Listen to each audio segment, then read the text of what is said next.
அப்போ இந்த பூரண ஆயில வாழ்ந்தவருக்கு 120 வருஷம். கோயில் எத்தனை வருஷம் வாழுதுங்க ஐயா? கோயில் பழங்காலத்து கோயிலெல்லாம் எத்தனை வருஷம் வாழுதுங்க?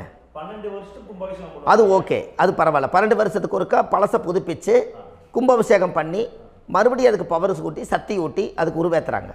நான் சொல்கிறது கோயில் 5000 வருஷம் 4000 வருஷம் பெரிய பெரிய சித்தர்கள், மகான்கள், ரிஷிமார்கள், யோகிகள், சித்தர்கள் இவங்களெல்லாம் போய் கோவில்லையே சிவனையும் பெருமாளையும் வழிபாடு பட்டுட்டு கோவில்லையே ஒரு ஓரத்தில் ஜீவசமாதி ஆயிட்டாங்கன்னு பழைய கால கோயிலில் சித்தர்கள் குடியிருக்காங்களா இல்லைங்களா?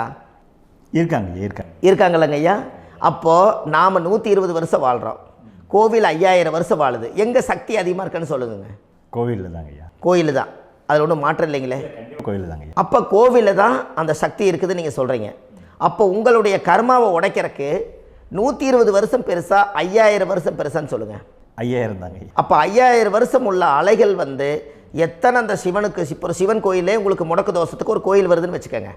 அந்த கோவிலில் எத்தனை முடக்குகளுக்கு உண்டான கோவில்கள், எத்தனை பழங்களை ஊற்றி சாமிக்கு அபிஷேகம் பண்ணியிருப்பாங்க, எத்தனை பால் கூட ஊற்றிருப்பாங்க, பன்னீர், தேன், இளநீ, மஞ்சள் நீர், திருமஞ்சனம், அபிஷேகம், பொங்கல், நைவேத்தியம் இத்தனையும் செஞ்சு அந்த சிவனை வந்து சிவனாக பார்த்து அந்த கருவறைக்குள்ள ஒரு கிராணங்கள் வரும்போதும் கூட பாதுகாப்பு பண்ணி வச்சு நல்ல சக்தியோடு அந்த கருவறையை புத்தியோடு அவங்க வேலை செஞ்சு அந்த காலத்தில் வச்சுருக்காங்களா இல்லைங்களா?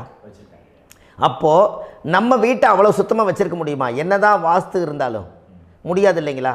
அப்போது அவ்வளவு ஒரு பவர்ஃபுல்லான கோவில் அந்த முடக்கு தோஷத்துக்குள்ளே ரகசியமாக அந்த கோயில் அடங்கியிருக்குது. உங்கள் ஜாதகத்துக்குள்ளே உண்மையாலுமே ஊழ்வினை கோயில், கர்மவினை கோயில் அதுக்குள்ளே இருக்குது. அந்த ஜாதகத்தை கணிச்சு பார்த்தா கரெக்டாக உங்களுடைய ஜாதகத்தில் அப்பாவுடைய கருவறையிலேருந்து உயிர் உருவாகிற நேரத்தில் இருந்து இப்போ வரைக்கும் நீங்கள் கரண்ட்டில் வாழ வரைக்கும் அந்த கர்ம கூட வர்றதை ஒரே ஒரு இடத்துல போனால் மட்டும்தான் விட்டுட்டு வர முடியும். அது எந்த வீடு அப்படின்னு கேட்டால் உங்களுக்கு வந்து அப்பாவுடைய கர்மா வழியில் போய் அந்த கோவில் பழையகால கோயில், பழையகால தெய்வங்கள், அந்த கோவில் தான் உங்கள் ஜாதகத்துக்குள்ள ரகசியமாக இருக்கும். அது ஏன் இந்த பதிவில் உங்களால் சொல்ல முடியாது அப்படின்னா, இந்த பதிவில் ஏன் உங்க சொல்ல முடியாதுன்னா உங்கள் ஜாதகம் தெரியாமல் என்ன கோயிலை நீங்கள் சொல்லுவீங்க?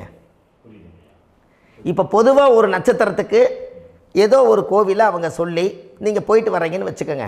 ஆனால் அது வேலை செய்யலைன்னா நம்மளுக்கு என்னங்க இவ்வளோ கஷ்டப்பட்டு போய் அதை பலனடையிலேன்னு கேள்வி கேட்டக்கூடாது.